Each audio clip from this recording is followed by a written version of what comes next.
I really apologise for my hair. I have no idea what it's doing or why it's doing this, because I slept with it up last night and it's probably my fault.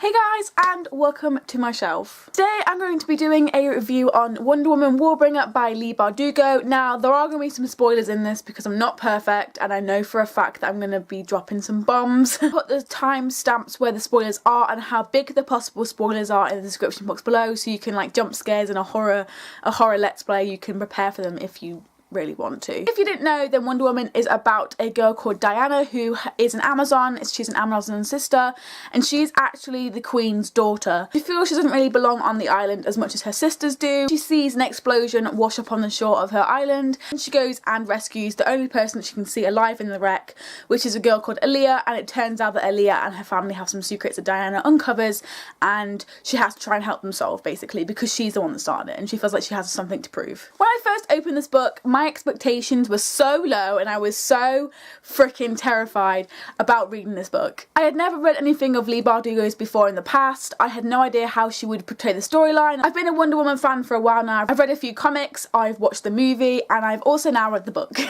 So here is my review. Right at the start you can see that there are a lot of, like, inspirational quotes and monologues and stuff that you can really gel with and relate to, possibly. This is a good thing because Wonder Woman is supposed to be really wise because she's like a descendant from Athena, I believe. In one of the comics she's a descendant from Athena. My favourite quote, however, was "reckless as all girls are reckless," because it was my favourite. The storyline was quite different from the movie, which is something that I watched quite recently. But this isn't necessarily a bad thing. Leigh Bardugo totally pulled it off, and seeing Diana in a whole new storyline and a whole new world with new characters was actually really refreshing, and she pulled it off really well. Although the storyline is quite different from what I've heard and read, Diana's naive characteristics, interaction with other characters still's there. If Leigh Bardugo had cut that naiveness and character interactions from her character, I think I probably would have DNF'd.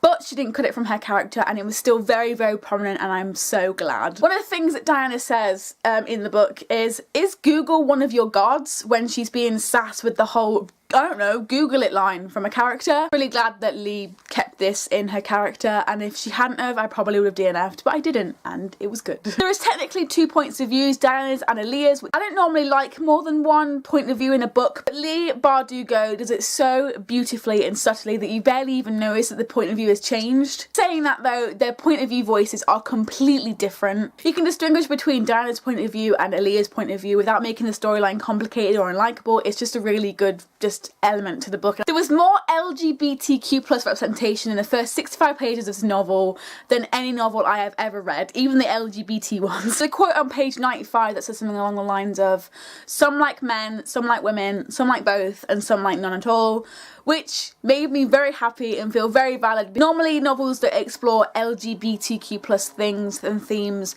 normally just go for the whole, oh, this character's gay. We'll just bring a character in there that's gay, why not? That's LGBT representation. That's what most books do. But this book, my friend, mentions asexuals, it mentions bisexuals. Just, it's amazing. Wonder Woman also deals with a lot of catcalling and, like, sexual harassment issues that women face when Diana and Aaliyah are walking down the streets of New York. Although Diana is really naive at this point, Aaliyah kind of points out that men do this all the time, it's wrong, and it makes people feel like shit, which is kind of educating the audience that feel like catcalling could be a good thing. It promotes girl power and women empowerment, and I honestly didn't expect it to do that. Obviously Wonder Woman is a feminist icon, and I was really hoping that Leigh Bardugo wouldn't just let that slide under the carpet, but I didn't expect it to go so well and so smoothly and just add to the whole oomph of the book. And I thought she was just going to be like, oh yeah, she's a feminist, by the way, oh, that's a bad word. But no, she properly incorporated the storyline and people were learning along with her about feminism. I don't know about anybody else reading this book. Please let me know in the comment section below if you agree with me on this. I really shipped Diana and Aaliyah from the get-go. As soon as they met, I shipped them as soon as they started talking to each other. It was just an instant response for me. However, the reason why this book, in my opinion, didn't get a 5 stars is because the relationship between Diana and Aaliyah could be considered as queer baiting. If a straight couple in Diana and Aaliyah's position, say if Aaliyah was a guy instead, which he is in the movie, the same kind of, you know, explosion. Oh my god, Diana in the book and the movie sees this explosion from shore, she goes and rescues the person. In the book it's a woman, in the movie it's a man. Diana and Steve in the movie get together. There's not a label on it, but they do have some romantic interactions, and he actually tells Diana in the movie that he loves her. In the book, oh, it's just a bit, it's really frustrating because Leigh Bardugo puts up this whole thing about LGBT, and she makes the whole quote about some like men, some like women, some like both, some like don't like either. And then she kind of blue balls you with your OTP, and it's like, really? Heteronormativity didn't give this book a 5 stars in my opinion. It would have been a 5-star book and one of my favourites. It would have gone on my favourite shelf on Goodreads if the characters had had a little bit of, like, I don't know, romance. You could see that there's shipping material there, and if it was a straight couple, they would have got along quite well, like they do in the movie. Something should have happened between Aaliyah and Diana, and I feel like if they were straight, it would have. Aaliyah's best friend Nim is gay, right? She's a lesbian. That's cool. That's great. Have a lesbian character. She's also black, a black lesbian, and we don't really see any of that. I would love to see at least Nim got some action. The reason why this book, in my opinion, didn't reach the 5-star material is because I found it quite weird that Aaliyah and Diana didn't get caught on the island before they escaped. It's the Warbringer, and she was on the island with Amazons. Surely they would have like sensed something was wrong and like tried to capture them at least. But surely her mum is like a Amazon queen. She would have probably sensed something was wrong. It would have been a great scene if, you know, the whole your parents aren't always right metaphor had came into it with Diana and her mother and trying to rescue Aaliyah and trying to do well by the country like it does in the movie. You don't even get to see at the end how her mother reacts, and that was a bit of a blue ball as well. Back to some positives though, because this book would have been a 5-star apart from those 2 things. If those 2 things hadn't have happened, it would have definitely been a 5-star and on my favourites list. Seeing Diana in New York City was hilarious. I love when a magical character goes into the real world and is completely lost and completely confused and has like a sidekick to tell them about everything and sing songs with them if it's a movie. You know, it's very like cliche and romance and Disney. It's hilarious if it's done right, and I think Leigh Bardugo did that exceptionally right. He used the truth lasso, which is my favourite weapon of Wonder Woman's to ever exist.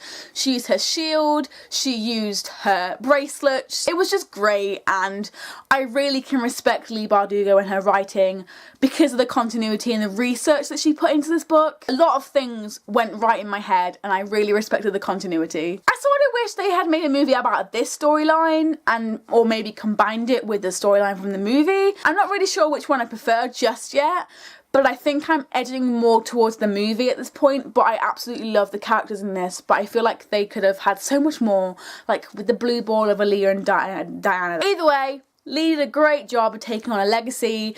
She researched, she clearly knows her stuff about gods, and she clearly knows her stuff about Wonder Woman. She took a great task on of portraying a very beautiful character and a storyline. She made it her own, but also had the fan continuity that we all wanted. Jason can suck a dick. I hate him so much. I would still highly recommend. I would love to hear your personal thoughts. I will see you in another video on Monday for a tag video. I think it's a tag video. See you tomorrow for another video on books. Bye! I wanna watch them fly and fly and see them soar up into the unknown. But I feel just like a nerd watching birds watching me.